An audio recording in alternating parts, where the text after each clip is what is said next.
Now, here's News Radio 970 WFLA's Bob Lassiter.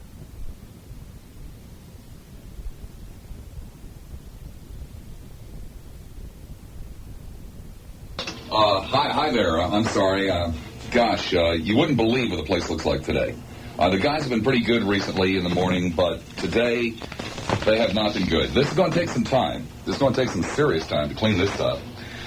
They apparently had some turkey this morning. There isn't any turkey left. About the only thing you could possibly call it is garbage at this point, because it has just been totally picked clean.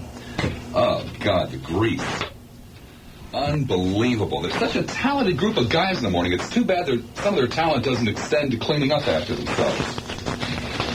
You just would not believe. Grease all over the place. I'm going to have to run down the hall and get some towels. I just flatly refuse to work in these kinds of conditions. I'll be with you shortly. Don't go too far. Okay, we'll set this out in the hall.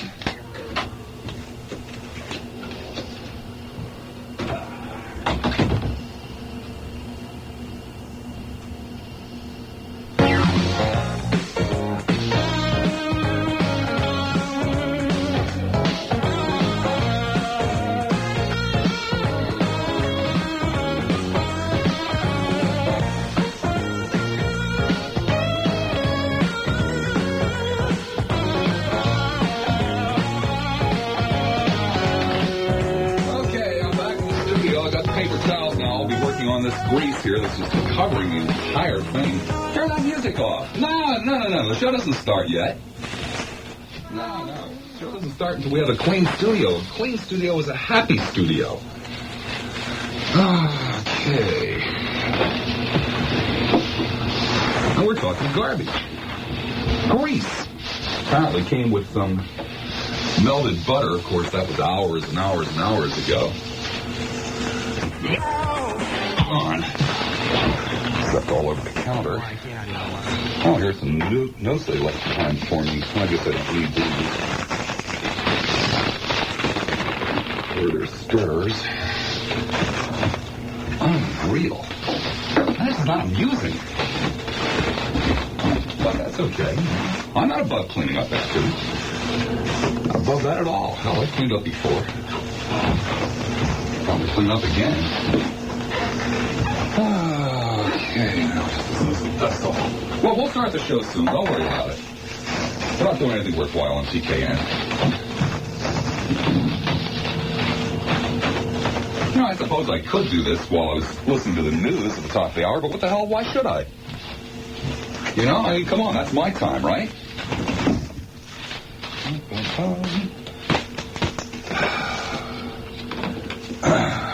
Won't be long now. Anytime now. Okay, let's see.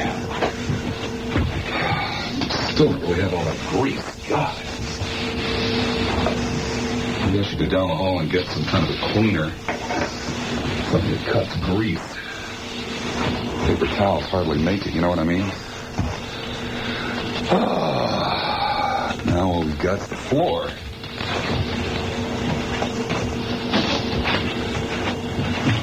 If you find this annoying, you might call the guys in the morning and ask them to clean up after themselves.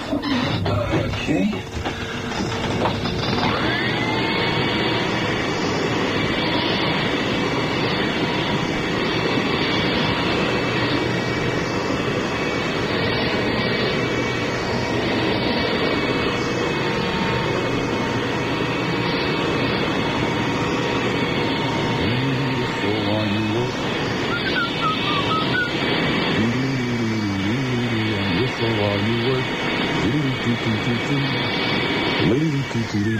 All right.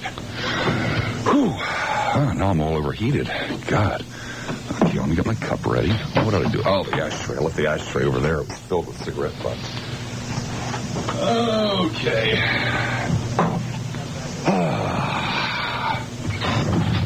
Now my hands are all dirty. Really should get down the hall and wash them. Nah. Okay, you can play the music now.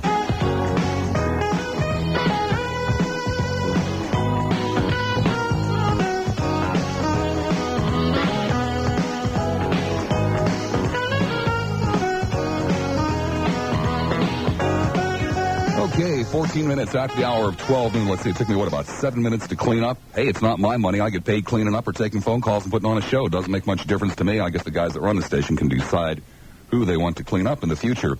Welcome. It's a Thursday, November the 3rd, 1988. Yes, indeed it is.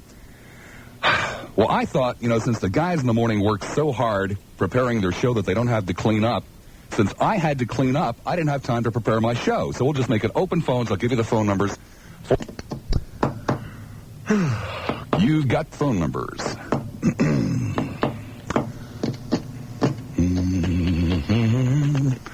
Anytime now, people will be calling in, possibly with cleaning suggestions, things of that nature. Anytime now they'll be calling in. I just know in my heart they will. I'm sorry, I really wish I could have prepared something for you today, but unfortunately it takes all of my time to clean the studio. Oh, there come calls now, left and right. Whoa, right and left even. Pinellas as well as Hillsborough, just pouring in. Let's go to one of those calls right now and get the show underway officially. Jeff in Clearwater. Hi, Jeff. You're on the air at 970 WFLA. I hate you, Bob. Well, why's that, Jeff? Because I just do. Oh? Can't you articulate your feelings, Jeff? I just hate you, man. You're always, yesterday you want to go back to the old days. Why would you want the sexual roles reversed back? Why would you want women to be subservient again to men? I don't remember saying that I wanted them to. I just remember saying that I thought it would probably be better. Well, why? Why? Because it seemed to have worked better that way. But I don't recall saying I wanted them to. Well, I happen to have a girlfriend who's rather, what's the word I'm looking for? Pushy or whatever. But, and I don't know. I'm kind of an introvert, man. And I don't want to have to be Mr. Big Macho Tough Dude. Well, I don't want to have to tell women how to act either. I just simply observed that it seemed to work better back then. But I believe, I'm fairly confident I said at the same time, who the hell am I to tell a woman what she can or cannot do? I believe that's what I said. It seems to me, And so based upon what you didn't hear, you hate me. Interesting. Well, no, that's just one out of thousands of things. Seems to me that you're a rather lucky young dude to have a sharp lady by your side, because obviously you need somebody to do your thinking for you. Well, that's just one out of many myriads of things. Well, then why don't you lay another one on me? Well, I hate your stance on the death penalty. Why, if these people go out and waste somebody, it seems to me they deserve to be snuffed. Well, again, Jeffy, I'm afraid you're not listening. I believe what I said yesterday is that I could be much, much more comfortable with the death penalty if it were administered across the board. And I believe I also said, as a matter of fact, I would actually even increase the list of capital crimes. I believe that's what I said. And also, I'll tell you something. I see. Now, details, Jeffy, right? I'll tell you the thing that really irritates me is how you can sit there drinking your Black Russians at night, and then you can, get angry at people for smoking pot. Well, I don't get angry at people for smoking pot. I heard your show on drugs sometime. No, I think it's stupid, but I don't get angry at people for all smoking you could pot. keep saying is people would call up and say they smoke pot, and you said, I think it's stupid. And you say it's illegal. Yeah, it is illegal. Who cares if it's illegal? Well, you do if you get caught. Well, that's true, but I probably won't get caught. See, I don't care because I don't smoke pot anymore, and I don't keep pot around. So, frankly, it doesn't make a damn bit of difference to me. But if you're stupid enough to, go ahead. Well, it just seems to me that I don't know. What are you, liberal or conservative? I don't know, Jeffy. What do you think? You see, Jeffy, that's one of your problems. You want to put everybody in a little pigeonhole. That's the only way you can possibly be comfortable in this world, is giving everybody a label and sticking them in a little pigeonhole so that you don't have to listen to anything and you don't have to think about anything. Isn't that you've really got it made in the shade, Jeffy? And on top of that, you got a sharp broad to think for you too, huh? And I got a good job. I make over $100,000 a year. Right, Jeffy. I do too. Right. Oh, I don't care if you believe me. I don't. Nobody does. And I'll tell you something else. Oh, not only a jerk who doesn't hear anything that's said, but on top of that, you lie. How do you know? How do you know? You don't know who I am? How do you know how much I make? Jeffy, just after talking to you for the last 4 or 5 minutes, I know an awful lot about you. Like what? Everything necessary. That's a cop-out. No, it's not. No, it's an insult. Well, So you're not even smart enough to know when you've been insulted. well, I don't even. Well, Nobody's going to pay you $100,000 a year, man. You're not even smart enough to know when you've been insulted. Give me a break, Jeffy. well, I happen to work at Baker Industries. Great. You know. You know, what do? You just sit there and take phone calls from losers all day. That's right, Jeffy. 43 cents a pop. It amuses the hell out of the rest of the people. You know, and I'll tell you something else. Why don't you want to go? Why don't you want to go these little countries that push us around? Why don't you want to go nuke them?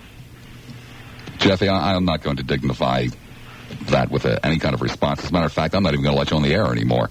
Off we go to, let's see, Steve in Tampa. Steve, you're on the air at 970 WFLA. Hello. Hi, Good morning again.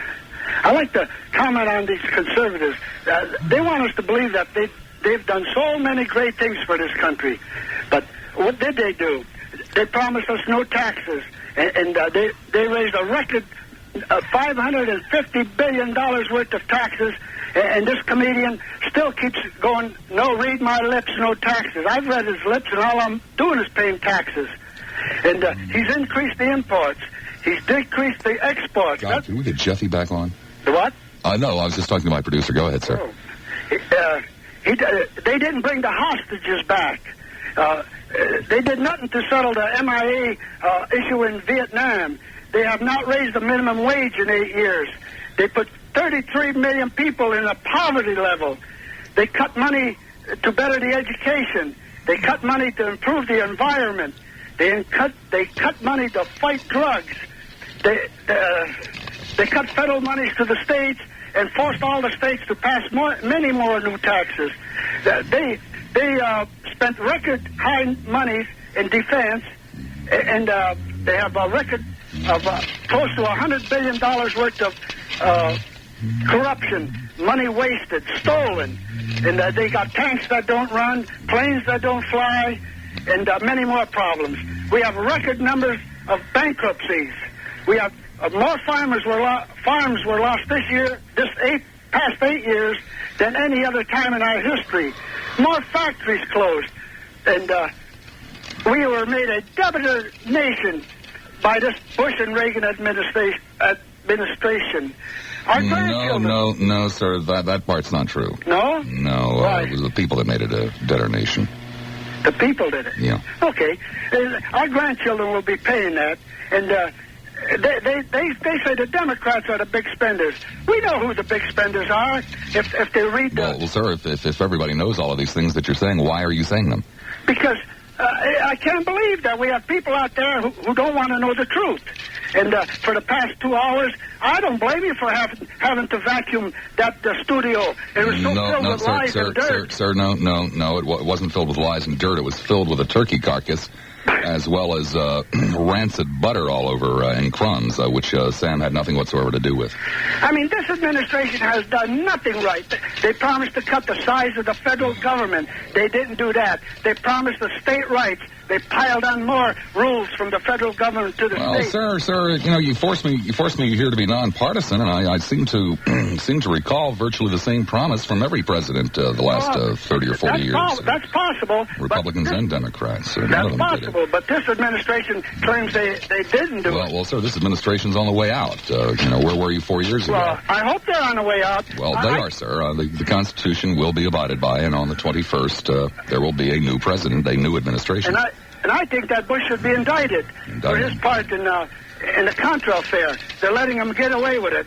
And he allowed all these drugs to come in, stood by and let them come in by not acting when he was informed. Well, sir, I don't really think the vice president is charged with, walking a patrol along the border. So on, it's somewhat of an exaggeration to say he let all the drugs come in. He don't have to walk a patrol. He delegates authority. He was put in charge of the drug program. Well, sir, the vice president doesn't really have any authority.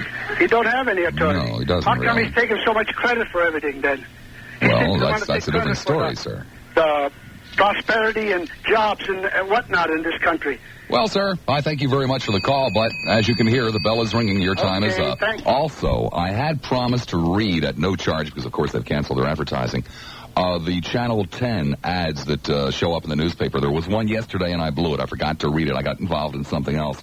And I looked for a copy of yesterday's paper this morning, but I couldn't find one, so there isn't one today. But if there's one tomorrow, we'll read it, I promise. Richie in Tampa. Richie, you're on the air at 970 WFLA. Oh, hi, Bob. Oh, hi, Richie. Oh, I like this open phone lines because I've got something I've always been wondering about. You know, the United States really hasn't expanded too much into the territories and stuff, but we do have a lot of protectorates.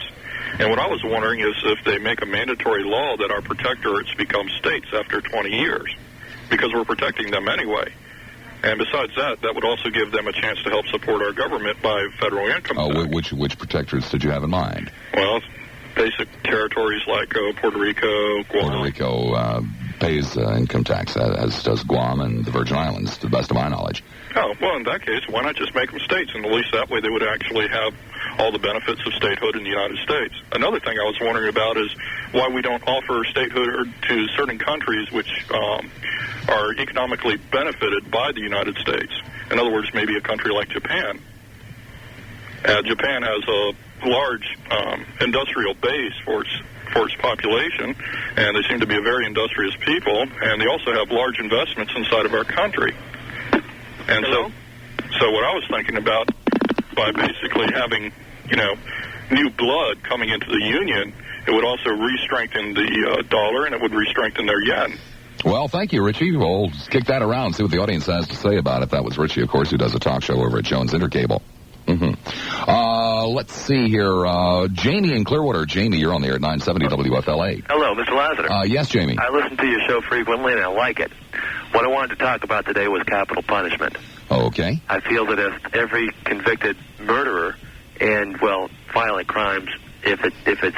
Well, wait a second. Why must a murder be violent? Well, not necessarily. Okay, forget violent. Just people that are convicted of murder. Mm-hmm. I think they should be put to death. Because the Bible says an eye for an eye and a tooth for a tooth. No, sir. That's the first part of the Bible. The second part of the Bible says it has been written an eye for an eye and a tooth for a tooth, but I would say unto thee turn the other cheek. I assume you're a Christian, sir? More or less. Well, they were Jesus' words. The words that you're referring to come in the Old Testament. Right.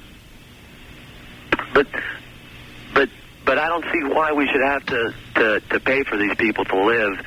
I mean... Well, sir, of course, sir, since you bring up the Bible as your source for capital punishment, I would therefore assume that you now have a rather difficult position because your Savior spoke specifically to those words. One of the very few times, by the way, that he did speak specifically to the words in the Old Testament, and he said, it has been written, an eye for an eye and a tooth for a tooth, but I would say unto thee, turn the other cheek. Right. So I guess, therefore, being a Christian, you would have to be opposed to capital punishment, assuming, of course, that it was the Bible that you were using sincerely for the basis of your belief to start with.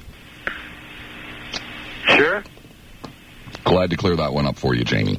Off we go to Pat in St. Petersburg. Pat, you're on the air at 970 WFLA. Hello, Bob. You talk about major cleanup in your studio. You ought to see the place where I work. Unreal. I mean, some of these night people are such slobs. They're too good to pick up after themselves. Oh, man. Well, I don't look at it, as these guys are too good to pick up. I don't mind picking up after them. It's just that if I'm going to pick up, I'm going to do it, on station time. Right. And I'm going to talk about it. Mm-hmm. I'm going to pat myself on the back for cleaning up. I have no problem with them leaving the studio looking like a pigsty. I, of course, would never leave garbage behind in the studio and, rancid butter all over the console.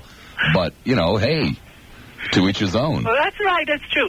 I don't leave my stuff looking like that. But, hey, if that's what they want to do, I have no problem with that. I don't mind getting paid extra money cleaning up after them, Well, I figure for what they're paying me here, to spend 7 minutes of valuable airtime cleaning the studio. Right. If they don't mind, I don't mind. Hey, neither do I. I make a pretty good living for myself, and if they want to pay me extra for doing what I do, fine and dandy with me.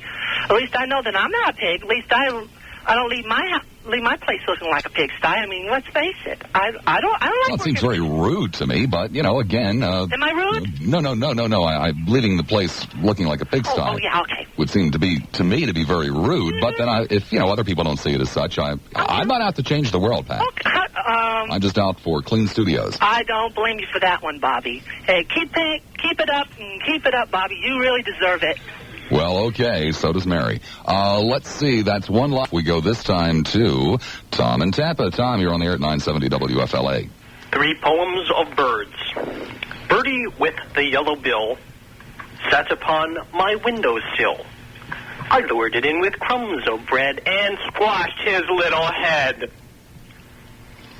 Birdie, Tom. Birdie? Tom, one second here, please. I'm trying to help you out, Tom. I've told you guys time and time again that the microphone in your telephone handset is of extremely poor quality. And if you insist upon shouting into it, your words become distorted. I've told you guys this a number of times, so, keep that in mind. Go ahead now, Tom. Birdie, birdie, in the sky, why did you do that in my eye? I sure am glad that cows don't fly. You said you had a third? There once was a woman from Nantucket. Ah, yes, of course. Off we go to Rosemary in Carrollwood. Rosemary, you're on the air at 970 WFLA. Yes, good afternoon, Bob. Good afternoon, Rosemary. Bob, the other day I heard you talking about, corporations, like that take over another corporation. Well, maybe you can help me. I'm really desperate. My husband worked for a corporation, right? He was a student from USF, and he gave 100% of his time, to this one corporation. So all of a sudden, he worked for 5 years with them. All of a sudden, he finds himself out of a job. He's been for a whole month. He has been walking the pavements, driving places, trying to get another job. They tell him he's overqualified. And he desperately needs another job. It's real hard out there, to find. I don't know what this has to do with corporate takeovers and leveraged buyouts. Well, he was like an auditor, Mm-hmm. And they could not find another job for him. When they took over, they put their own people in there. Yeah, it's very common. And what I was wondering is if somebody calls in, and if I could leave my number with your producer. No, we don't get involved in that kind of thing, Rosemary. Oh, you don't? No, we don't. Because he really needs a job. Well, I appreciate that, but we just don't get involved in that kind of thing. Oh, because I've heard you help people before, when they want a job. No, you haven't, Rosemary. Okay. Thank you. Bye-bye. Take care. 990 Steve in St. Petersburg. Steve, you're on the air at 970 WFLA. Yeah, Bob. Yeah, Steve. You always debate Sam McClellan, who I'll admit is a rather weak and lame opponent of you. I beg your pardon. I really can only remember doing it once. I've had him on my show a couple of times, but in a totally different context from a debate. Well, a debate to have on the show, it was the same thing. You were discussing issues. Personally, I think that you should do Dick Norman, because I think Norman would squash you, man. Oh, really? Yeah. Oh, okay. And I like what the first guy in Clearwater said. I don't know if I hate you. I just dislike everything, all of your views. Well, for example, which ones? Or one or two anyway. Oh, for one thing, how you're talk out of both sides of your mouth with religion. Well, no, I don't talk out of both sides of my mouth with religion. One week you feel sorry for the old people who have nothing else than... yeah, I do. I feel very sorry for them. I genuinely do, but... And you're not going to harass them anymore. But, while I feel sorry for them, if that's all they have in their lives, I think that's society's fault for leaving them only with religion. Well, I don't know. I suppose I can't argue with that, but... Well, then give me another example of one of those things that you disagree with me on. Oh, I know why it is you seem to be in favor of the things Jesse Jackson says. I think Jesse's a communist myself. Well, I'm in favor of rebuilding the inner cities. I'm in favor of, decent jobs. I'm in favor of bringing industry back into this country. They're the kinds of things I'm in favor of that I agree with on Jesse Jackson. No, I think, that's kind of a dumb question. I really should bitch you out and hang up on you for such a stupid question. You still there? Yeah, I'm still here.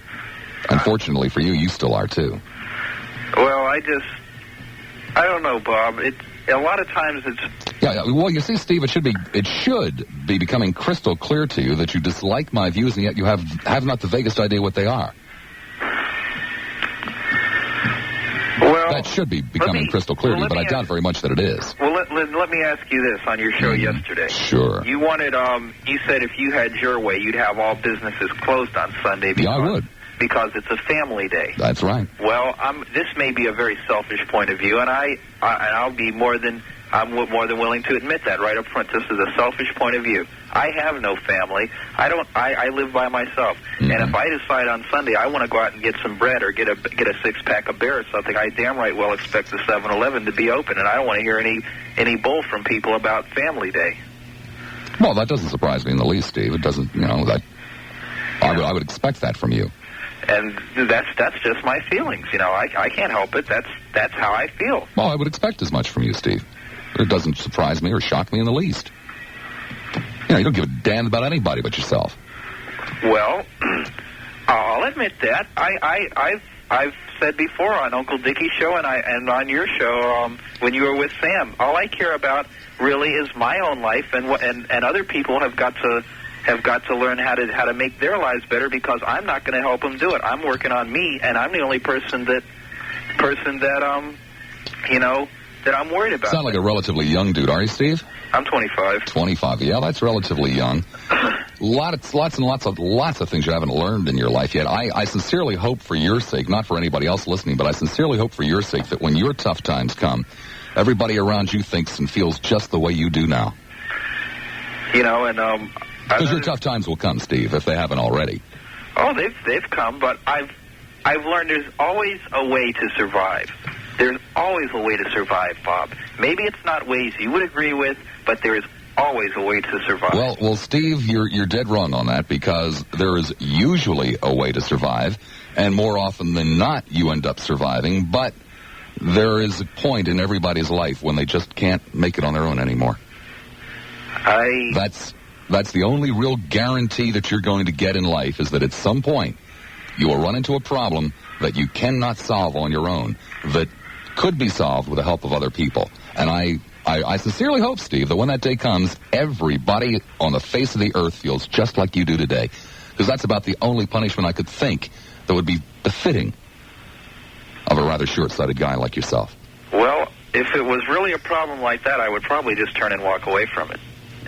Well, that doesn't surprise me either. You seem to be the kind of guy that would turn and walk away from anything. It doesn't come easy.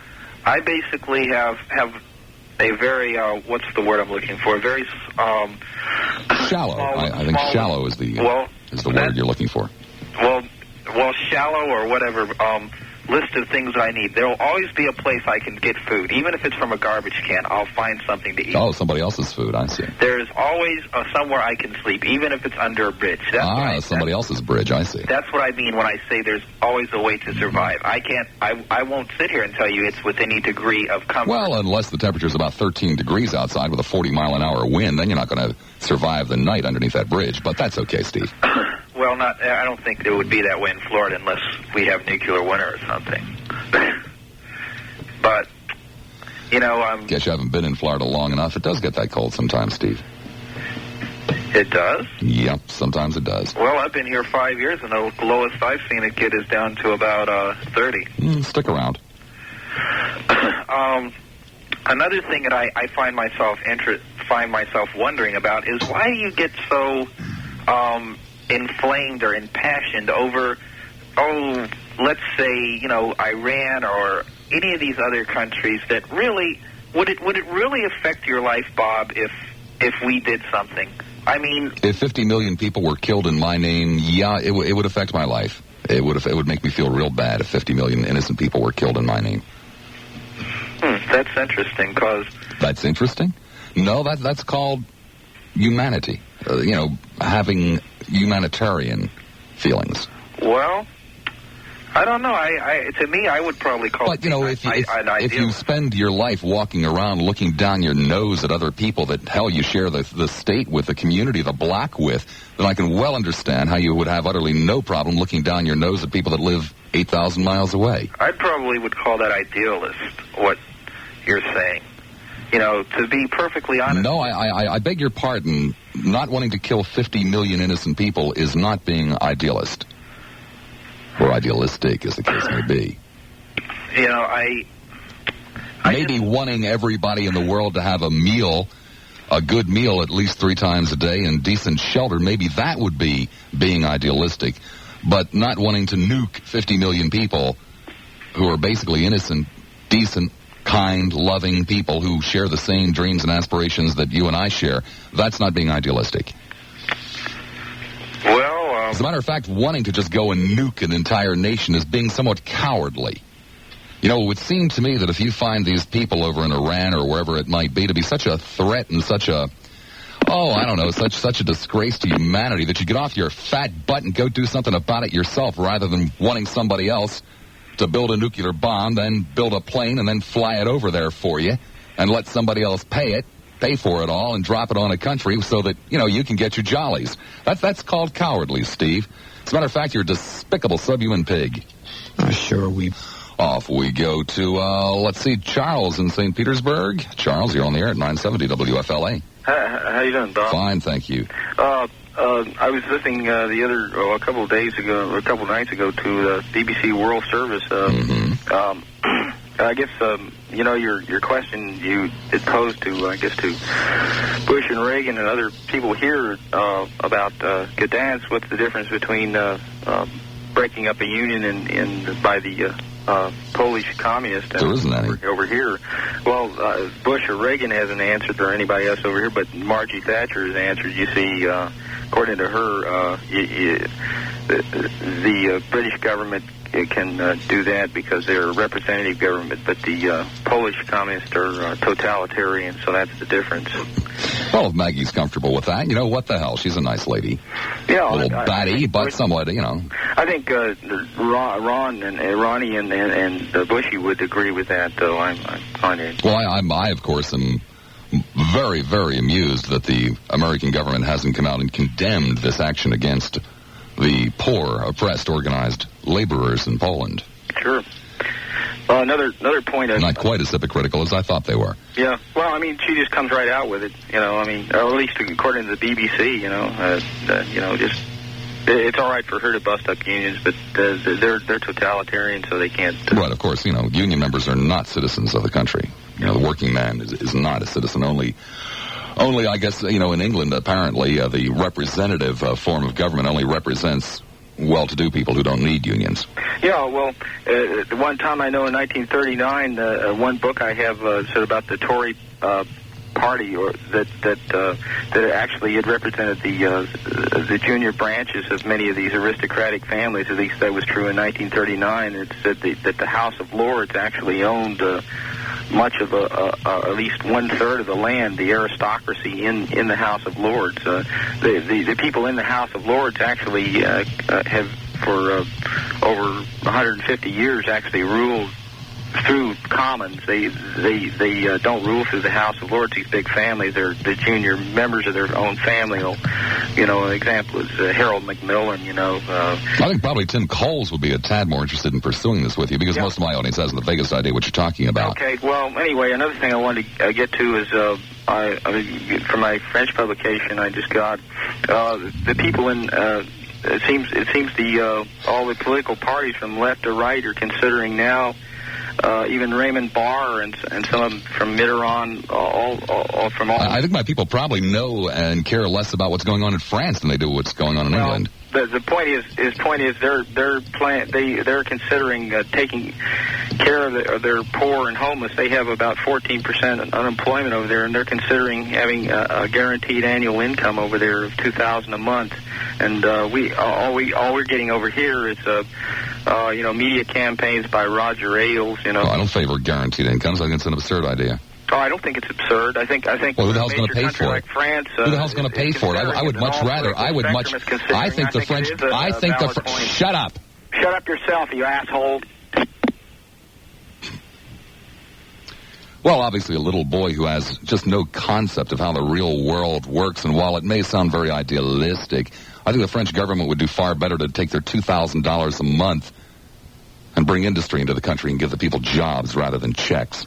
Terry in Dunedin, you're on the air at 970 WFLA. Yes, I'd like to talk about capital punishment. Okay. Well, I think that there ought to be more capital punishment because a lot of these people are getting off it because they keep on appealing. No, none of them are getting off. Some of them are having their sentences reversed, but I'm hard pressed to think of any that have gotten off except those who were found to be innocent. Well, they're doing this. I know, details. Yeah, it's ridiculous, Lassiter, and you know it. What's ridiculous, sir? There's a guy just got fried in California. He's been going there for 15 years. He got convicted, and he's been sitting on death row and kept on throwing up appeals trying to get off it. And you know, Lassiter. So what? So I think that they ought to, if they get convicted of murder and they get put to the death penalty, they get 1 year and then they get wasted. Yeah. Wasted? Yeah, wasted. Gone. Fried. Just like Kentucky Fried Chicken. Yeah. Thank you a lot. For what? For listening, you bum. Oh.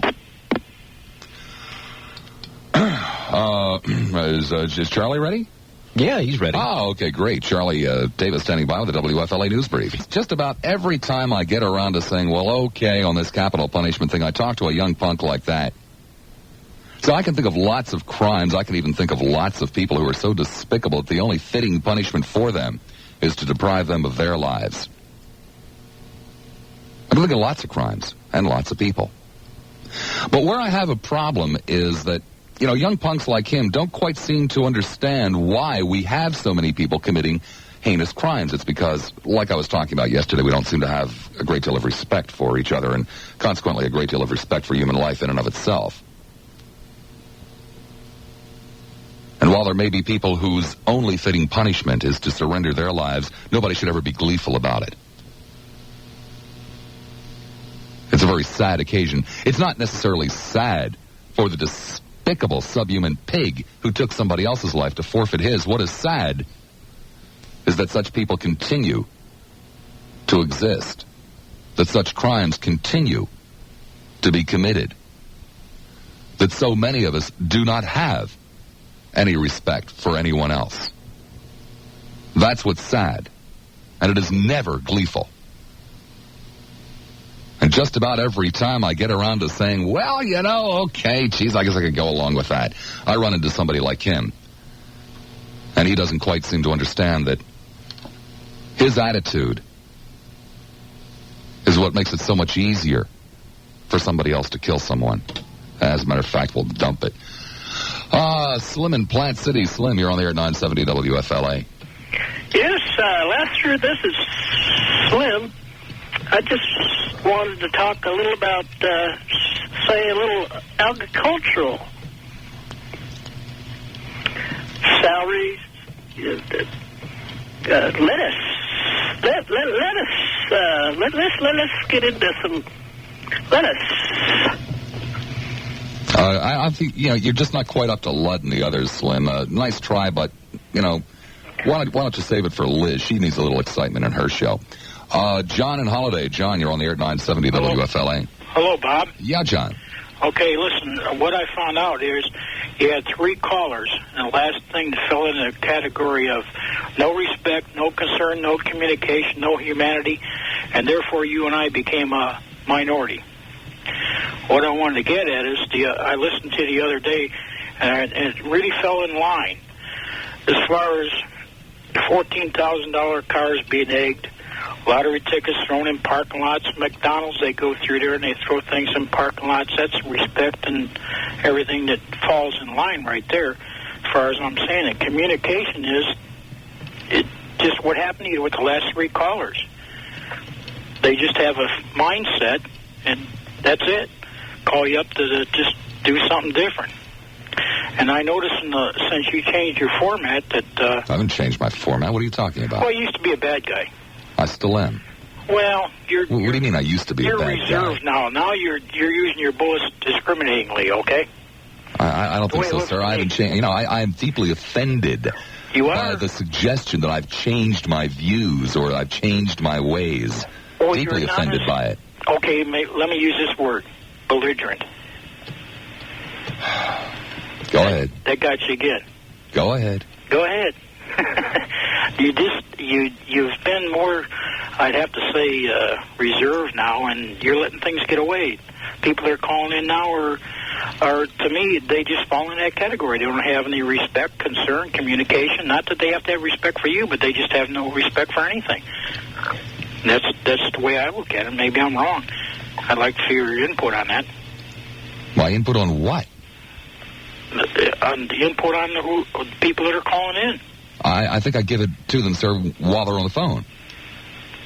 As a general rule of thumb, I believe, I banter back and forth with them. We hold conversations. Point out to them where I think that they're misguided, et cetera, et cetera. Don't you feel that your views are becoming minority views now? Sir, my views have always been minority views. Okay. I mean, in other words, you're sanctioning it. Because I tend to think about what my position is before I take it, which right then and there puts me in a minority. Okay. I agree with you on that there. I just happened to notice that the last three callers, that there was a hang-up. They were kind of resented that they got to a point where they just hung up on you, No, sir, they didn't. Not really. Well, they blew their mouth off. Guess that's the same thing. Yeah, I guess so. Thanks, John. Take care there. Jesse in Seminole, 70 WFLA. Yeah, Bob. Yeah. Get off my phone, you faggot. Jesse waited 7 minutes for that. See, Jesse doesn't really believe that I'm gay. He doesn't really believe that at all. Jesse is just one of the poor, misguided souls that stumble around the Tampa Bay area. As a matter of fact, stumble around the entire country. But what the hey, you and I live here, so let's keep it local. He's just one of the poor, misguided souls that stumbles around, not understanding anything that goes on in the world. Or Jesse, you see, has some very strong feelings about lots and lots of things, but unfortunately, he doesn't know what those feelings are. And anything that sounds to Jesse like it might, just might possibly be in opposition to his views, Jesse reacts almost violently against. But unfortunately, Jesse is not an articulate man. Unfortunately, Jesse is not a literate man. Unfortunately, Jesse is barely human. So Jesse cannot, he just can't get involved in any kind of discourse. So Jesse also, you see, has a fear of latent homosexuality in his own life. Jesse is very, very concerned about his own sexuality. So basically what we try to do when we try to insult someone else is to take our own shortcomings, our own fears, and turn them against the opposition. So you see, what Jesse has done in calling up without any basis for foundation and suggesting that perchance I'm a little limp-wristed is exposed his own insecurities. Jesse, you're always welcome to call and expose yourself on this program.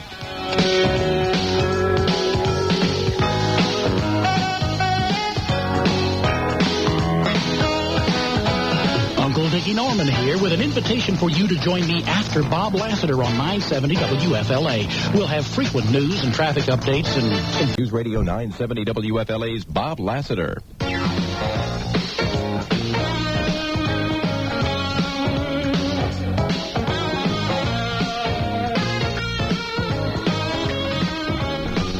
Six and a half minutes after the hour of 1 o'clock. Welcome back. It's a Thursday, November the 3rd, 1988. I always try to be honest with you. I always try. And I am in such foul humor. It's a marvel I'm sitting here talking to the microphone. And I know it's not your fault. And I know that in essence it ends up being taken out on you. But, what happened today is, again, I walked into the studio to do my show. And again, the studio was an absolute pig pen. And I'll tell you, the more I sit here and think about it, the angrier I get. The guys who work in the morning, incredibly talented, incredibly nice guys, for some strange reason, just like to insult the hell out of the rest of the people that work at this radio station and leave their garbage behind because I guess they're just too damn good to clean up after themselves. And we're not talking about a newspaper left around or a note or two. We're talking about a filthy studio. Today it was a turkey carcass that's been sitting here for hours. And we're talking about a lot of grease from the turkey just all over the place and just too damn much trouble for them to pick up. Well, hey, I'm sorry if that puts me in foul humor and I have to take it out on you guys, but nobody seems to listen. Nobody seems to care. I might point out I put the turkey carcass out in the hall and it disappeared in a hurry. I mean, somebody here said, wow, a turkey carcass in the hall, we can't have that. But it's okay to have a turkey carcass in the room where I work. That's acceptable, but not out in the hall. Oh, my God. So the turkey carcass is gone. And I spent 7 minutes cleaning the studio because it was filled with crumbs and grease and garbage. And the waste paper baskets always overflowing, left in the middle of the floor. And I'm really deeply insulted by it because that's precisely what it is. It's an insult to everybody that works at this radio station. And you know, not everybody has a microphone, and not everybody has the guts to sit here and call pigs pigs. But I do. And I'll continue to start every damn show by cleaning up. And if it means 7 minutes of dead air, hey, ain't my radio station. But I'll be damned if I'm going to work in a room filled with garbage. Now, the guys that run the place or the guys that own it don't like it, then let them ask the people who make the mess to clean up. Because otherwise, I'll be only too happy to clean up, but you're going to hear about it every single day. Simple as that. Okay, so that's why I'm in foul humor. I'm in such poor humor that it is an open show. John in Clearwater. John, you're on the air at 970 WFLA. Hello, Bob. Yeah, John. Hey, listen, I want to know why that nobody would want to vote for... John, what are you going to ask me a question that I can't answer for? Anna, come on. Give me a break. Here's my question. I'm sorry. I know you're in a bad mood.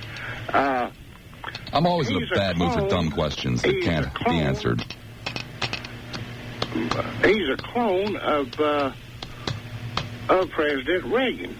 And he is also... Wait a second. He's senile, just like President Reagan. That's what I'm trying to get over to you. He is senile, and he can't remember what he said, just like President Reagan. Yeah, it's a very common problem with elderly people. Webb, sit down over there. Sit down over there. You work in the studio in the morning, do you not? Yes, sir, I do. Why is this studio left continually in such a disgraceful state? I want answers, Webb. I like you very much, but you guys are slobs in the morning. I was just saying that this morning. I told Gardner, I says, you ought to be ashamed of yourself the way you leave the studio for Bob Lassiter. Well, it's not just for me, it's for everybody. I'm just the only one that bothers to clean it up. I'll tell you what, if it's like but I'll bet you Dan Nickel, if I left that turkey in grease here today, it would be there tomorrow when you guys came in. But I'm not going to work for 3 hours. No, it wouldn't. As a matter of fact, it would probably be left until Carreras walked in. Then it looked like the remains of an archaeological dig. If Carreras had gotten his hands on the turkey, the platter would have been spotless. Oh, without a doubt. So obviously Carreras had nothing to do with the turkey. That's what I'm saying. But it wouldn't have been here the next morning. I agree with you, and I'm tired of it. I told Gardner I'm not going to come in and work with him in the morning if he's going to be such a pig. I refuse to. There's no need for that. Cleanliness. A clean studio is a happy studio. Hey, cleanliness is next to godliness. A clean studio means high ratings. Yes, it does. Those can't have high ratings when you have to clean the studio. Those battles are won right here within the halls, my friend. I agree with you, Bob. And if you decided to boycott, I'd be more than happy to join you. We won't come in here until Gardner cleans up his act. It's disgusting. It really is. But you're part of it, Webb. Don't try to weasel out of this. Did you have any of the turkey today? Uh-huh. I cleaned up mine. Uh-huh. I cleaned up mine. Unreal. I get food sent to me. I never leave, crumbs and grease. Yeah. The day before yesterday, somebody brought me in some food. I made a little messy here on the counter. I went down and got paper towels and washed it before Norman sat down. I wouldn't let him sit down under such conditions. I understand. I wouldn't want his show to deteriorate like mine has deteriorated. Not only the food, Bob, but the newspapers and the cigarettes in the ashtray. Gardner's smoking like 3 packs a day now in the morning. It's a marvel the room didn't go up in flames with all the grease in it today. I was afraid to smoke before I cleaned up. I have something precious for you, and it's something precious for me. Too bad we cannot show. You sit down and zip that back up now. No. It's too bad we cannot show this to the people at home, because when you see this, you are going to hit the ceiling. Everybody who has seen this one here so far has about died. This is one of those that, you send a copy home to the grandchildren and say, this is... He's getting ready to show me pictures. This is the guy we work for. They've destroyed my show because they leave the studio filthy, and now he's...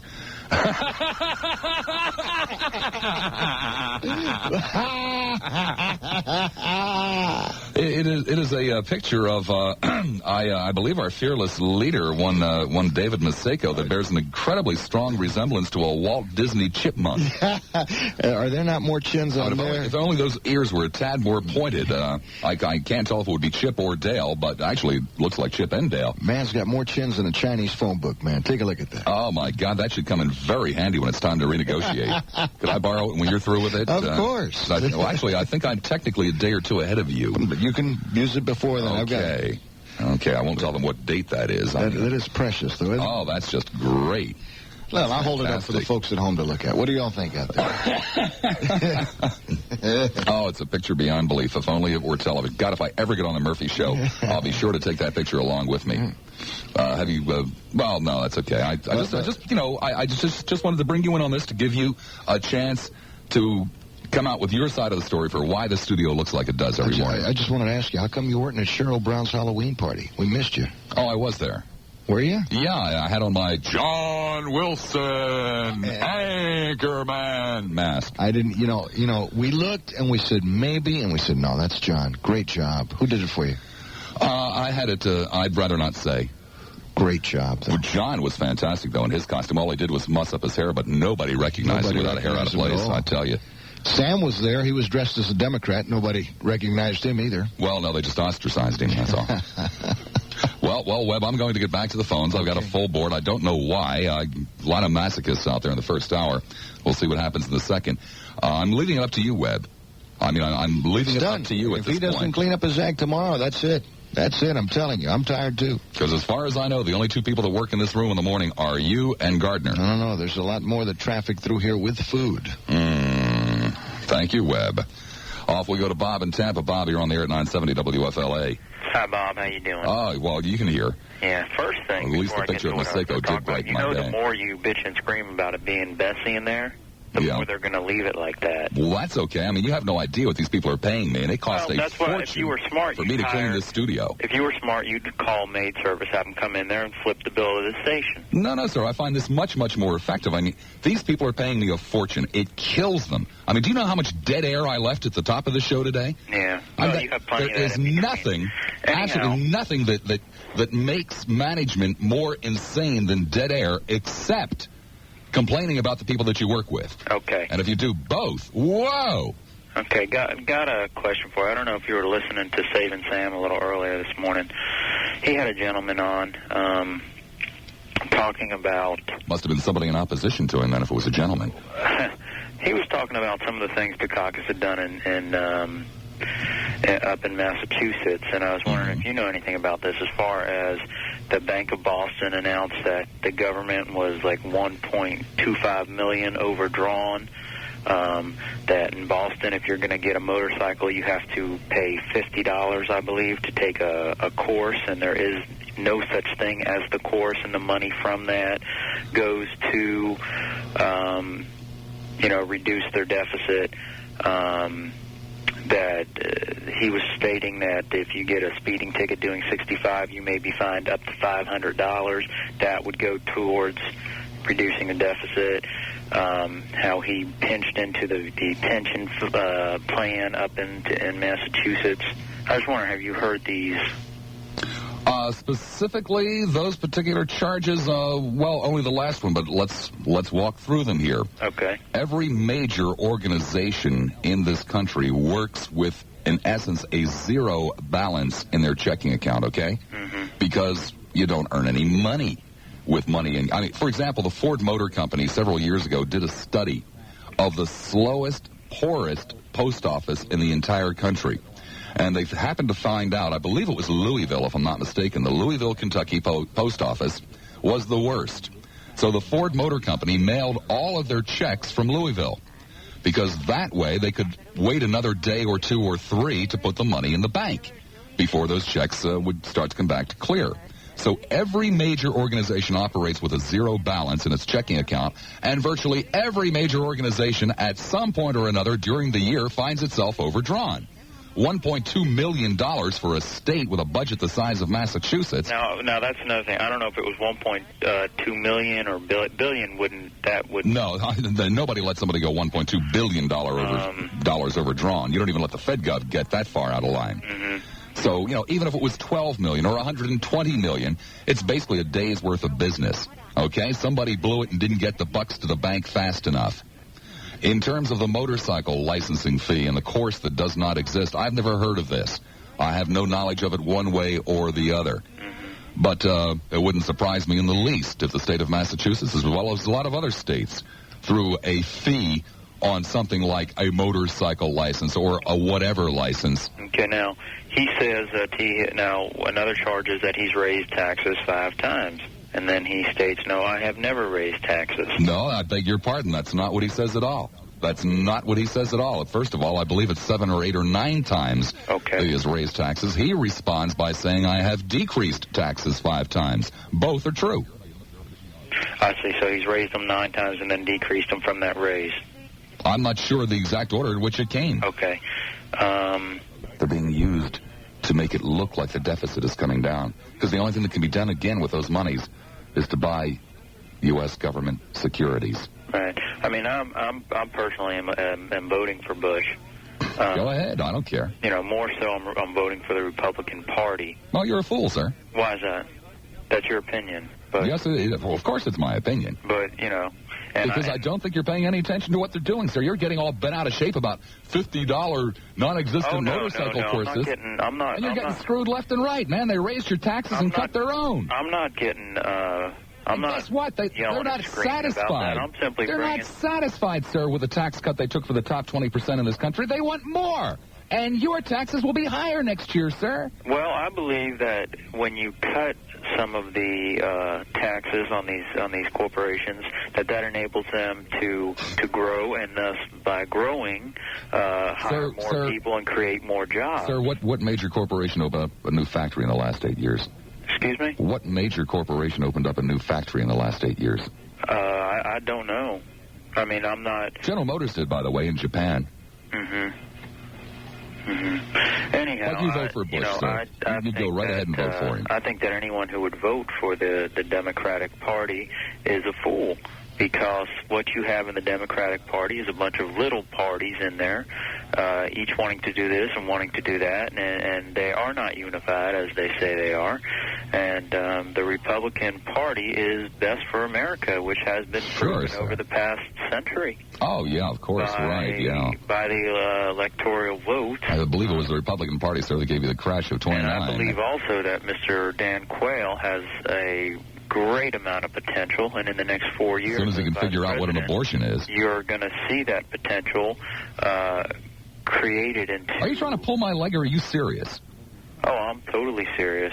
Yeah, that's what I thought. He was trying to pull my leg. I think... nobody could be this far gone. I think that he has an unbelievable amount of potential, and that is going to really turn into something great. And one day you're going to be voting for President Dan Quayle, and you're going to see how wrong you were. 7. No one has ever been awarded 7 bells before. Well, can I go for 8?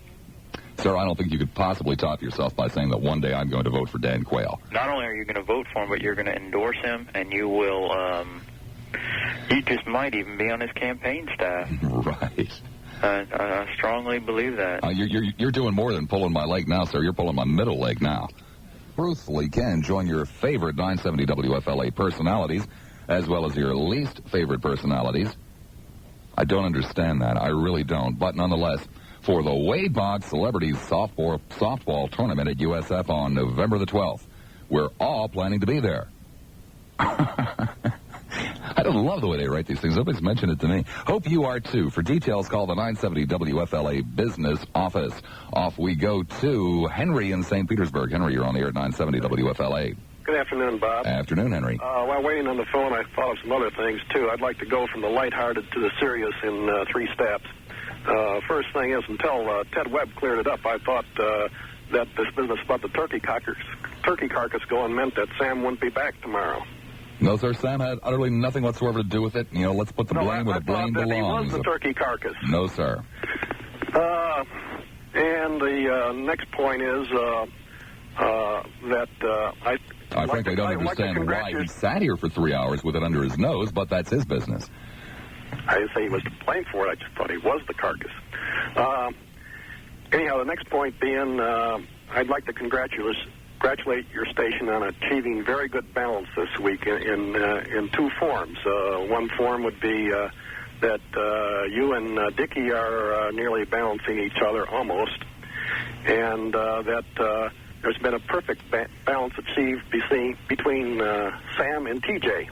I think TJ's... Sir, I beg your pardon. I don't believe I have ever come out against model airplanes or air shows.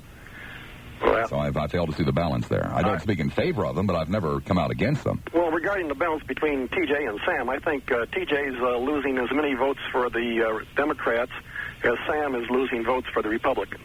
Mm-hmm. How's that?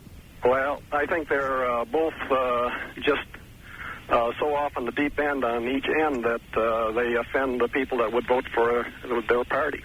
Mm-hmm.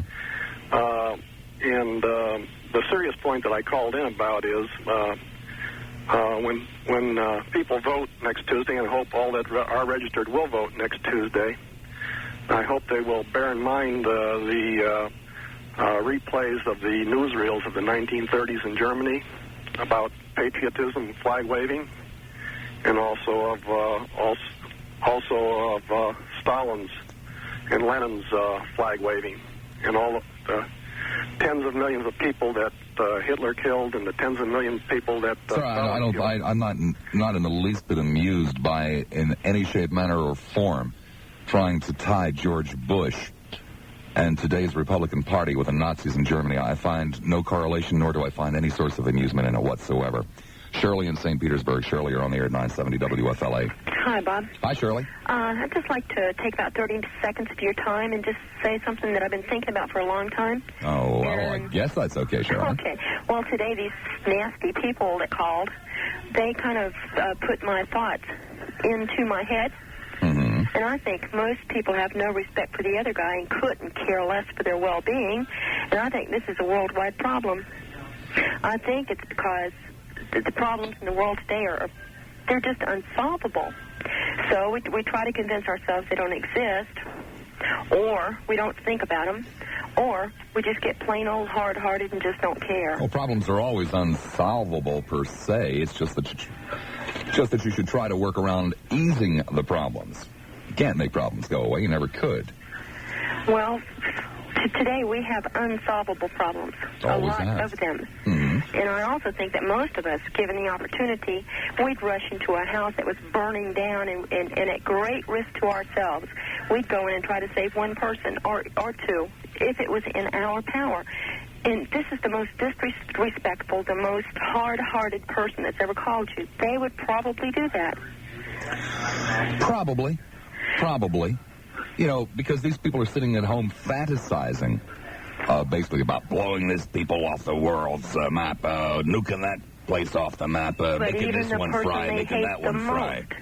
Even the person they hate the most when they're talking about it, if they saw them in a terrible tragedy, and if it was in the least bit in their power to save them, they'd rush right out there without even thinking and rescue them. Well, if they could. You're probably right, Shirley, but where the problem lies with this type of thinking and this type of, bravado, macho talk and insensitivity. One second, Shirley, I was in the middle of saying something. Okay. Where the problem lies is that you're no doubt right about the individuals that you speak of, but there are other individuals out there who constantly hear this kind of talk. The ones who wouldn't run into the burning house.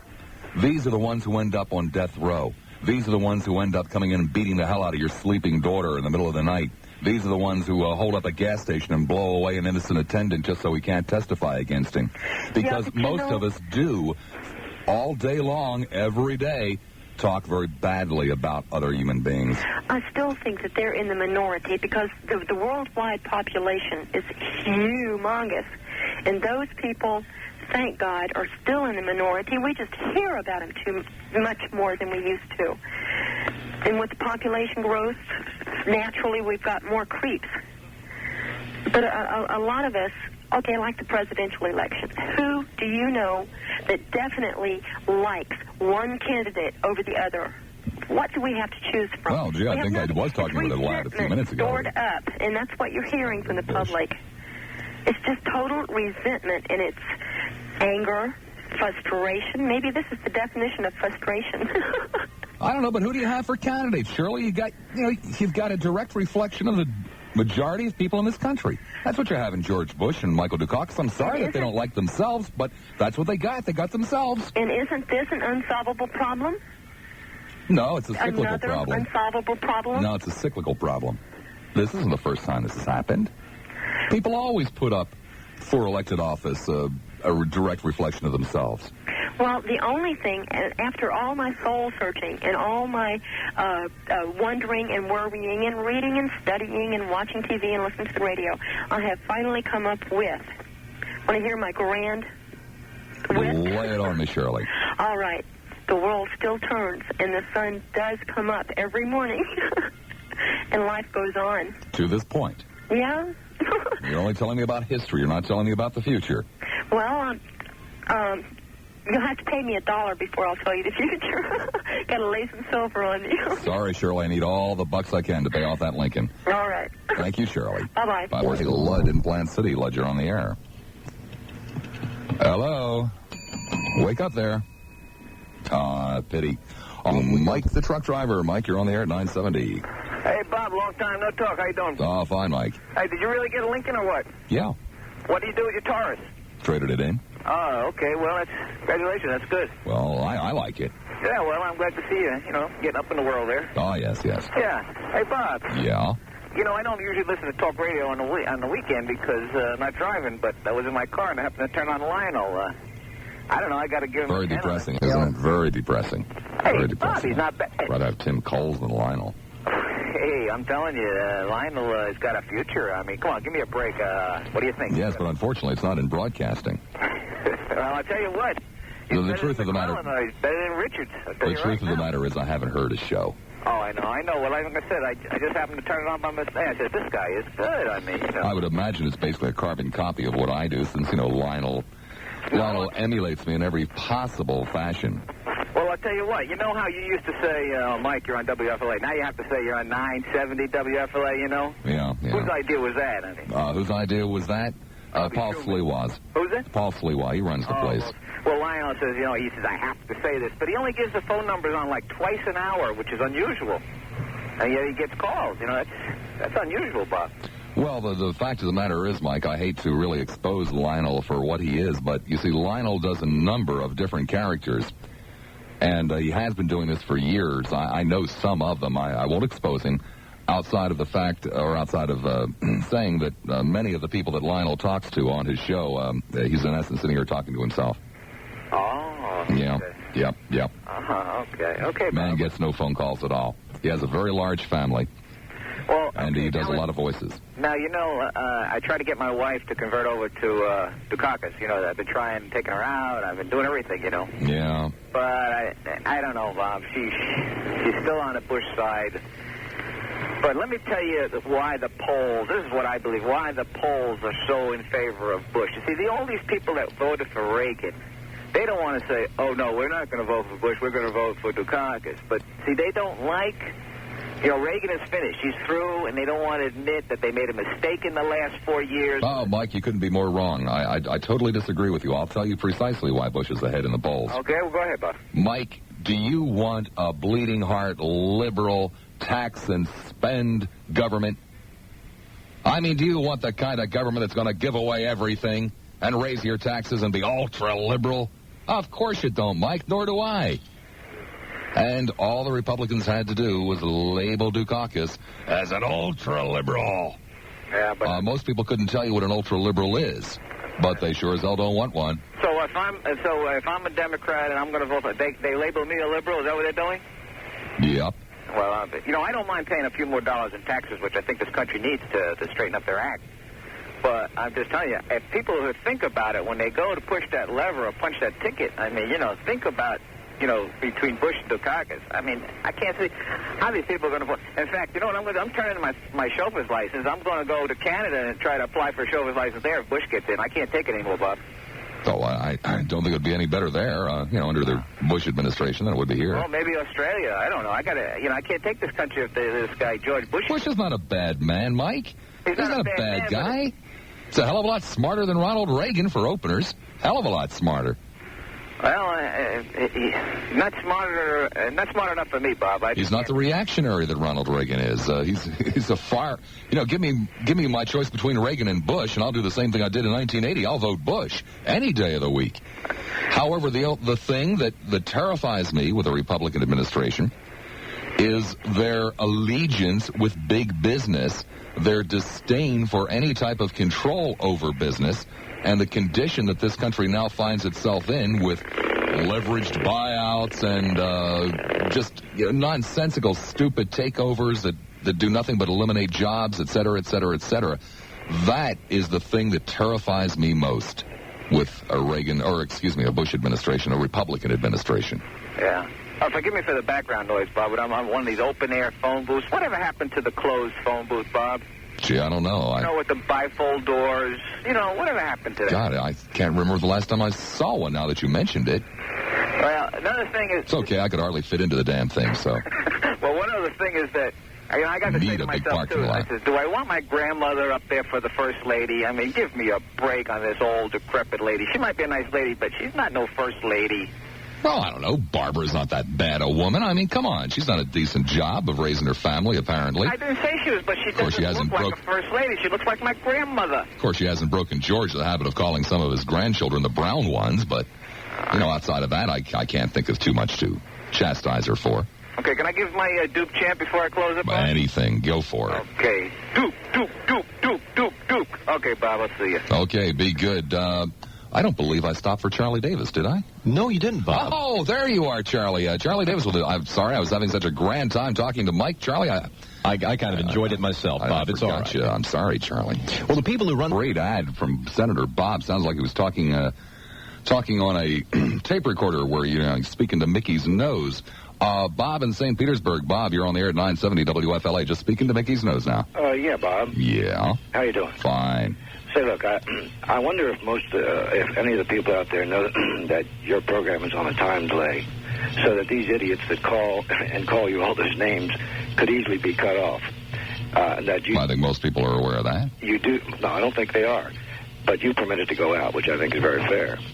But by the way, I want to tell you... It's not fair, sir. It's great for ratings. Oh, is it? Oh, yeah. Well, I want to tell you, I'm going to try to make your day. I think you're one of the finest entertainers I have ever heard on television. On radio, rather, that is. I think that your satire is equivalent to that of Art Buchwald. But I think that your satire goes beyond a lot of people, if you know what I'm talking about. Well, most of those who call, anyway. Yeah. And what most of the people know, I've listened to you very carefully now for about a month. And in the style of Patrick Henry, who said different people often see the same subject in different lights, you cover yourself very well. For every position you take, you have an out for that position. Not everyone, but most of them, most of the important. Well, sir, that's because I only take a position on something that I've thought of, and the only way I can think of something is to look at it from both sides as best as I'm able to. And there's some validity to most arguments on both sides. There's some validity. Right. You just have to pick and choose between which one has the most validity. Right.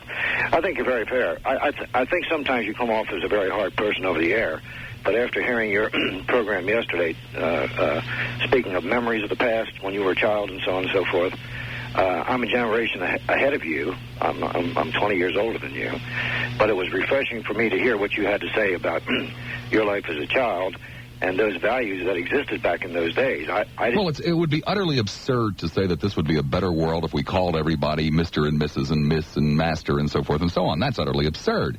It would be utterly absurd to say this would be a better world if, all the stores were closed on Sunday. But you take all of these tiny little things that have changed over the last half century, and you add them up, all these things that are just no longer part of life, and you sit down and you look at it and you say, maybe it all added up to something good. They have to have meant something, right? I agree with you completely.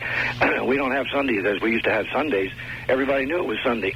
As a kid, you dressed up in your Sunday best clothes. You had a nice Sunday dinner. You didn't run to the store. You ran to church.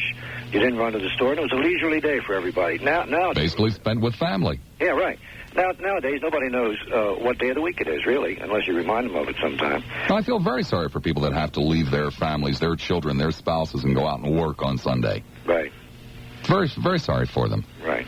Well, our society certainly has changed, and you bring it out very well. You bring out the reasons why, and I very much enjoy listening to you. I suppose you talk about a lot of idiots out there, and there are a lot of idiots out there, and I would think that some of the enjoyment you have to get out of your show is to expose those idiots over the... No, not at all, not at all. Bob, I'm running out of time for this hour, but I want to thank you much. Thank you. I appreciate the call and the kind words. Thank you. Be good.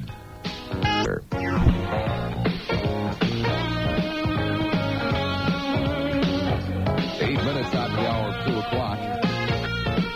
Welcome back. Thursday, November the 3rd, 1988, an incredible news story. I mean, just an incredible news story. It probably went right over your heads. Another conspiracy has been hatched in the country. I'm talking, of course, obviously, those of you in the audience who are sharper have already caught on to this. But I'm talking about the parasite discovered in the sushi. As everybody knows, the only people that eat sushi, people in Carrollwood are just panicked over this one. The only people that eat sushi are young Republicans. Because the only people that could possibly tolerate raw fish and seaweed are people who can tolerate Republicans. But nonetheless, that doesn't make sense to you? You want me to prove it to you? Okay, look. The Democratic Party is comprised of what? Primarily blacks, blue-collar workers, and limousine liberals. Blacks bake the hell out of their fish. Everybody knows that. Blue-collar workers eat meatloaf, and limousine liberals only eat steak.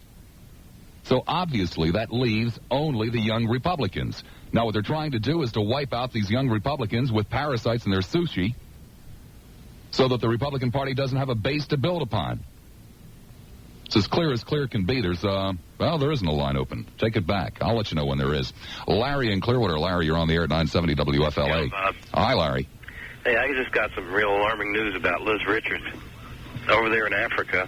Yeah. She's on kind of like a safari thing, and we were kind of hoping that one of the African tribes would, see her and think that she was a white goddess and keep her. Well, anyway, it's something like that because she was bathing in the morning in this stream, and she didn't know it, but a large gorilla was up in a tree watching her.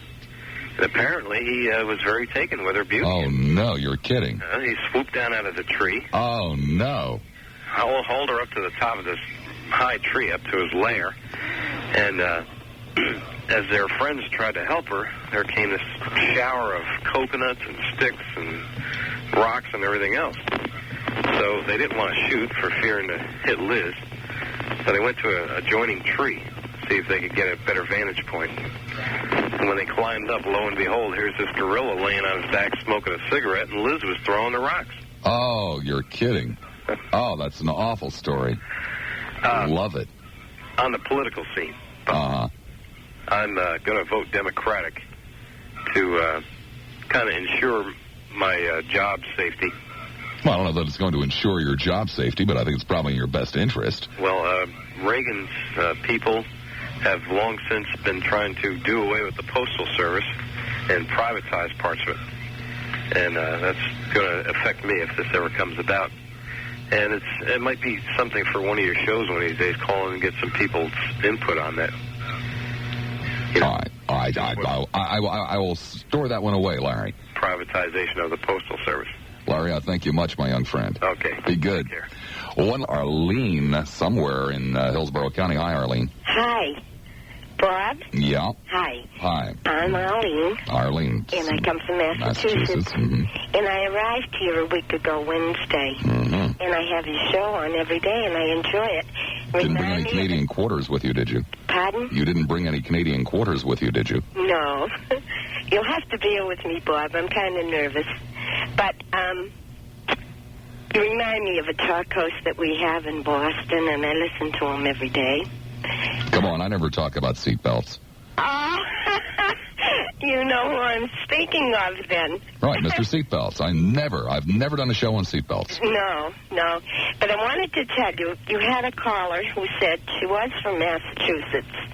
Well, I'm a state retiree and from a Democratic family from way back.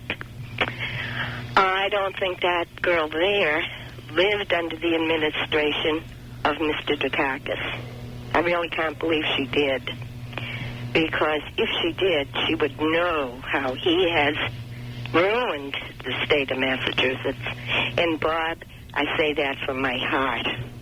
Well, I don't know. I was just there a couple of weeks ago, and it wasn't ruined. Oh. I had a very good time. Oh, yes.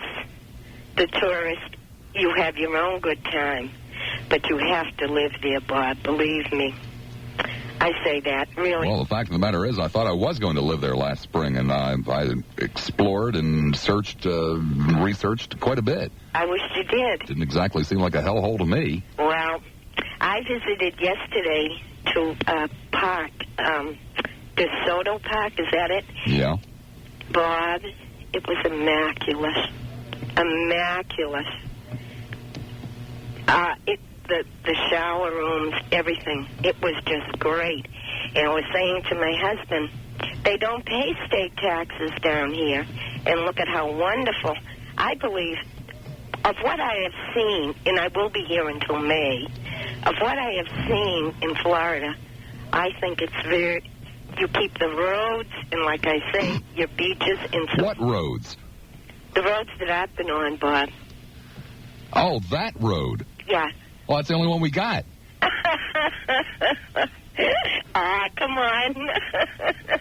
No, what I've seen of it, and as I say, you people don't pay state taxes.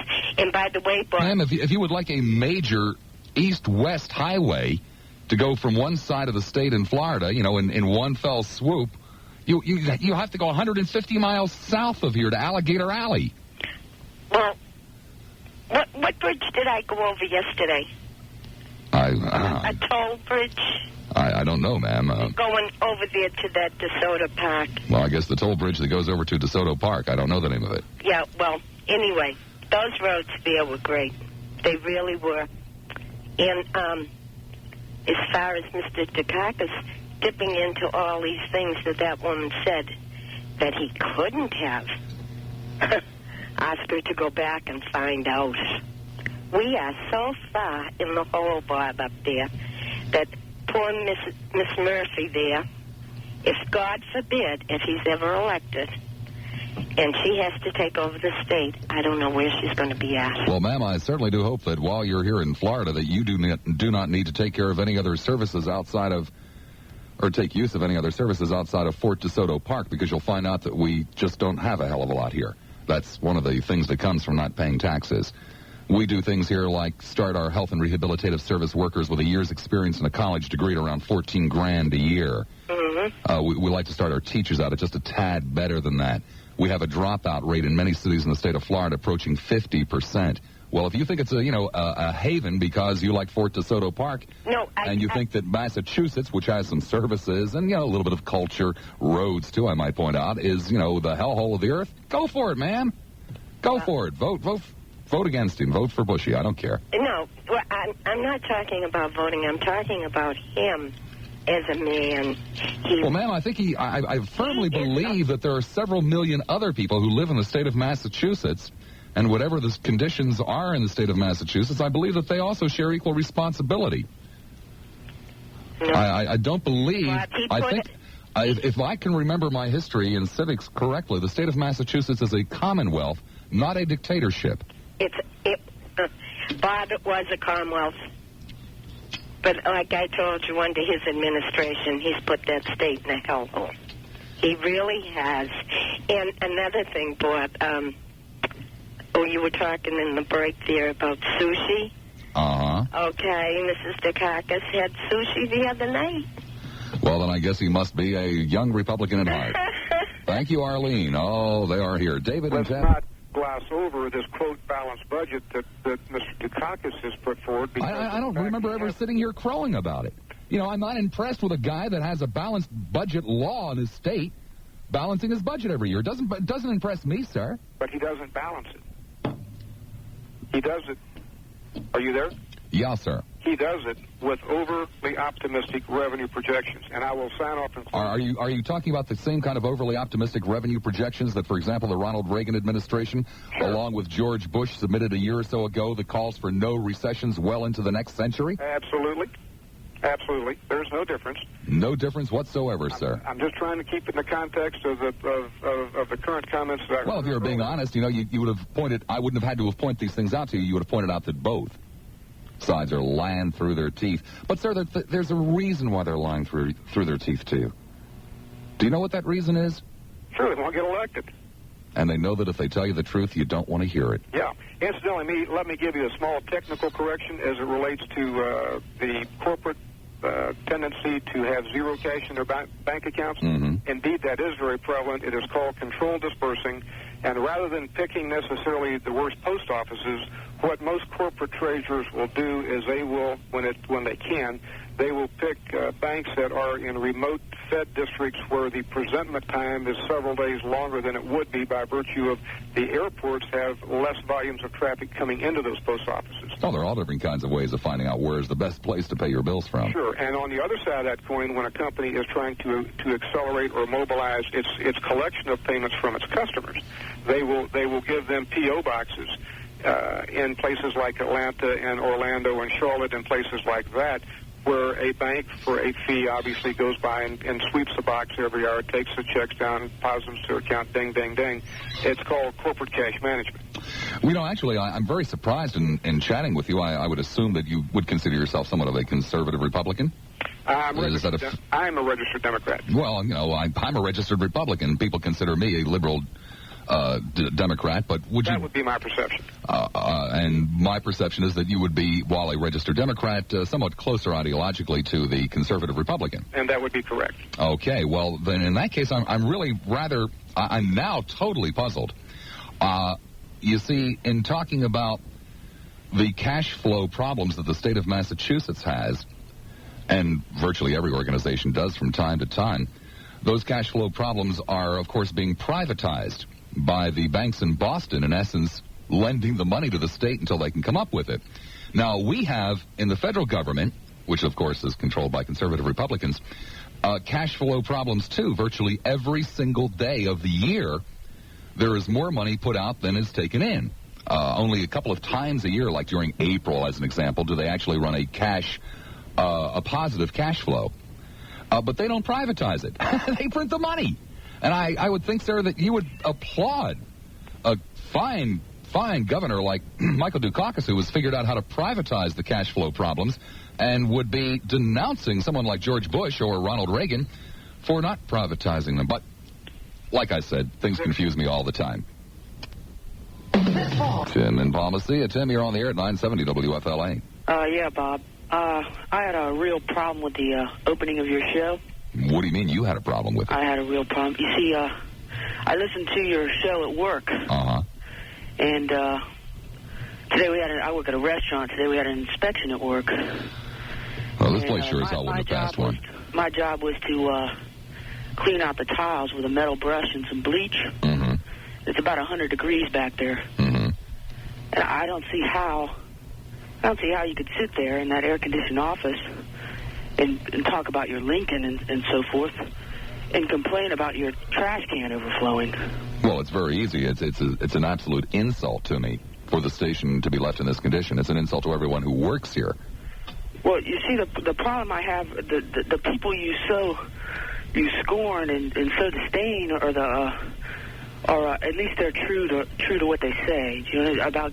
Well, what do you mean they're true to what they say? Well, what's that mean? Well, you talk about caring about these people have no consciousness, and these people have. No, I didn't say they didn't have any consciousness. I said they were slobs. I'm talking about the people who call in your show and don't have any conscience for people who are less fortunate, and these people you. Well, I think there's a real big difference between calling people who leave garbage behind in the studio slobs and suggesting that 50 million people in another nation should be nuked. I don't really think that's a fair analogy on your part. Well, I'm just saying. I mean, those people are at least not hypocritical. What do you mean they're at least not hypocritical? What the hell does that mean? I'm saying the people you say who do not care about those less fortunate, and you very much like to talk about, how much you do, but nonetheless. I have no idea what do you mean I like to talk about what I do?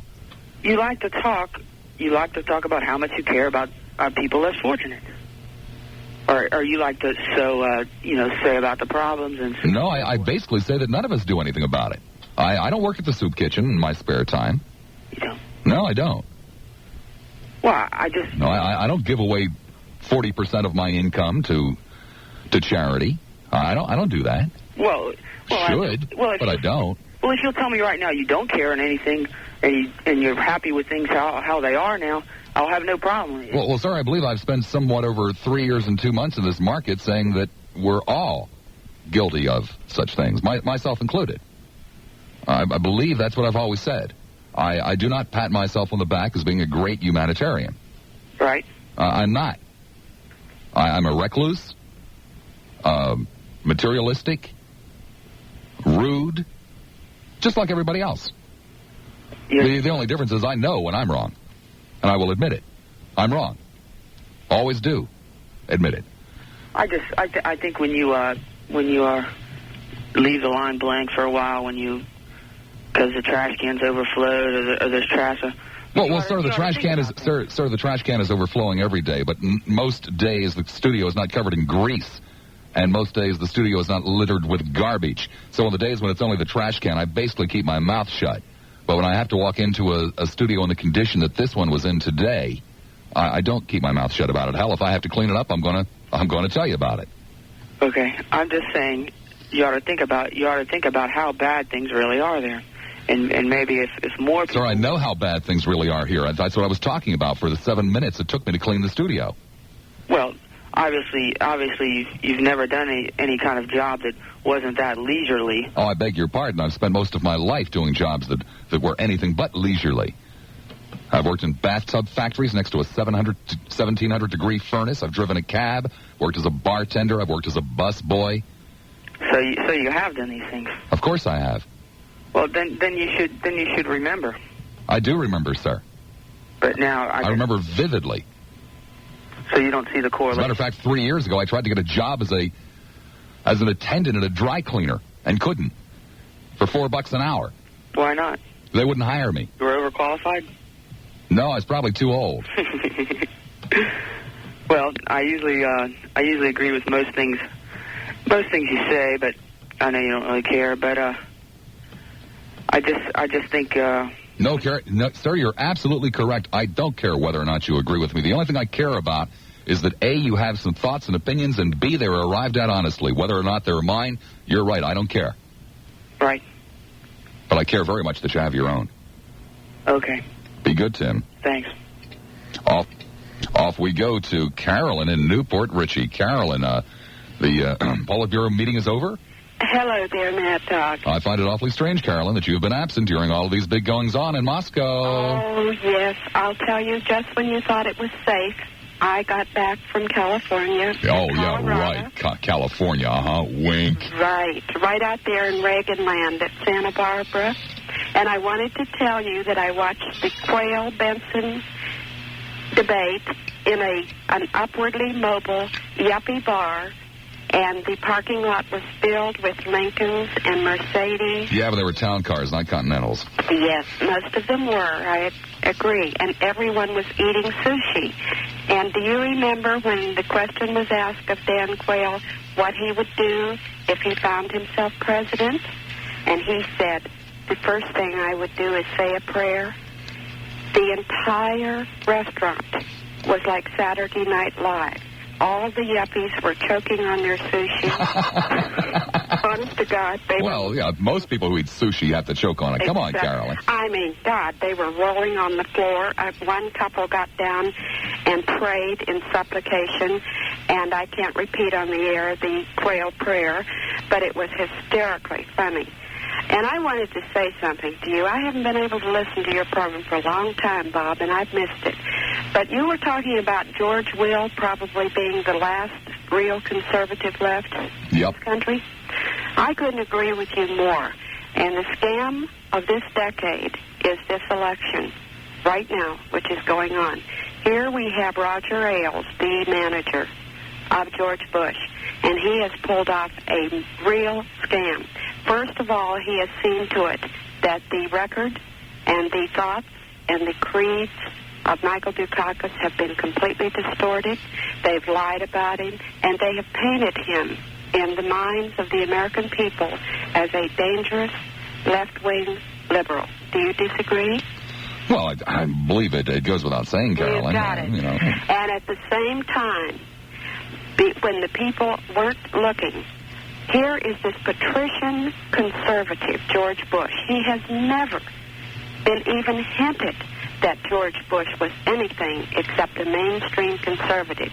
And he has kissed the backsides of right-wing lunatics, of dangerous right-wing lunatics. His first choice was to pick Dan Quayle. I saw Dan Quayle at a rally in Tulsa, Oklahoma, and believe me, anyone who has any doubt in his mind about voting for George Bush should take a long, hard look at Dan Quayle.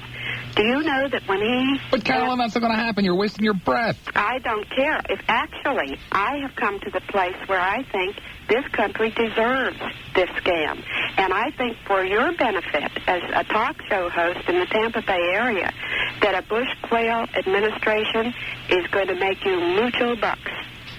And the reason... Well, I am fond of saying I'm probably one of the very few people in the country who has genuinely prospered under the Reagan administration. And because of the Reagan administration. Exactly. And I am one of those, too. But I believe that you are going to have more fun, drag more screaming idiots out of the woodwork on your program, raise your ratings tremendously, and just drive people crazy. And I really mean this. I think it's going to be very good for your profession.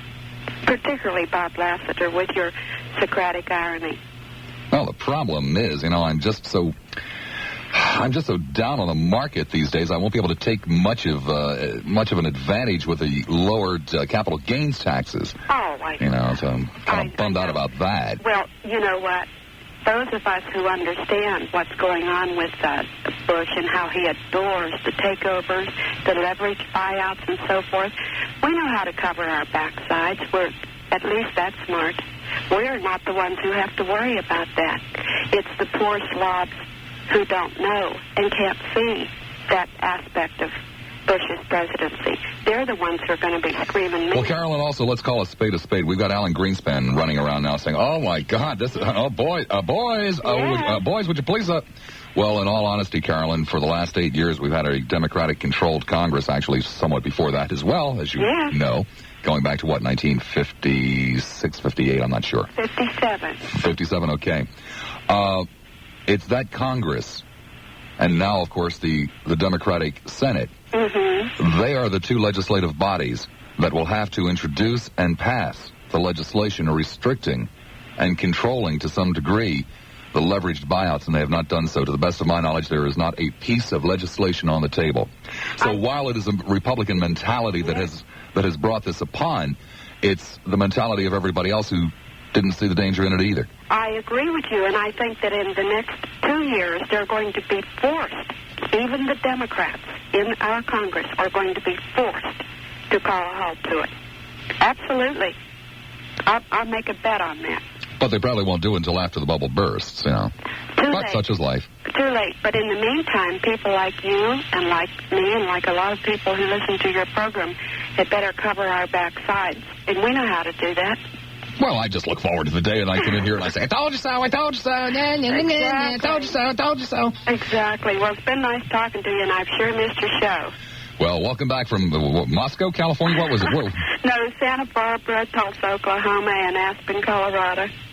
Well, sure, Carolyn. Yeah, right, yeah. Everybody knows where you were. That's right. Be good. Okay, bye-bye. Take care. Welcome home. Should have saved the turkey carcass and left it in here for his show.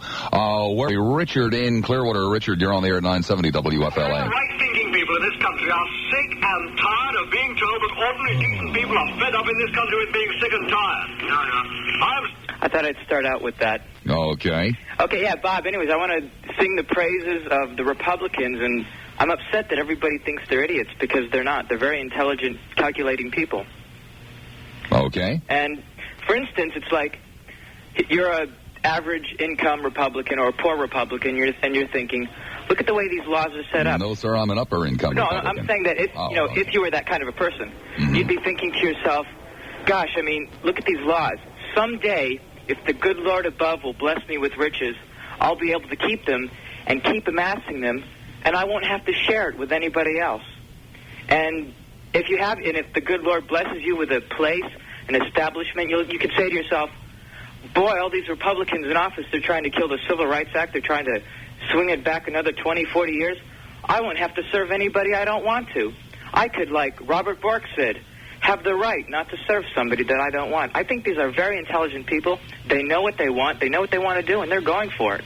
No, I think you're being much, much too harsh on the majority of people who will be voting the Republican ticket. And I mean that in all sincerity. Obviously, there are a great deal of greedy, selfish, stupid people running around in both parties. Seems the Republicans have more than their fair share at this particular point. That's why I say that the Republicans are very intelligent, because the ones who are that way know exactly what they're doing. They know exactly how to go about it, and they found the magic tool, whatever it is, and they're doing it. The average guy, the average gal that will be voting Republican next Tuesday has been duped. They're not bad people. I'm not saying that they're bad people. Well, I don't know if it's bad or not, because I've actually talked. I mean, I really, like, you know these people. You get their phone calls all the time. Like the person who wants to nuke Libya and nuke 50 million people. I mean, I don't see a stupid person saying that. I see a person who intelligently knows that if you kill 50 million people, you murder 50 million people.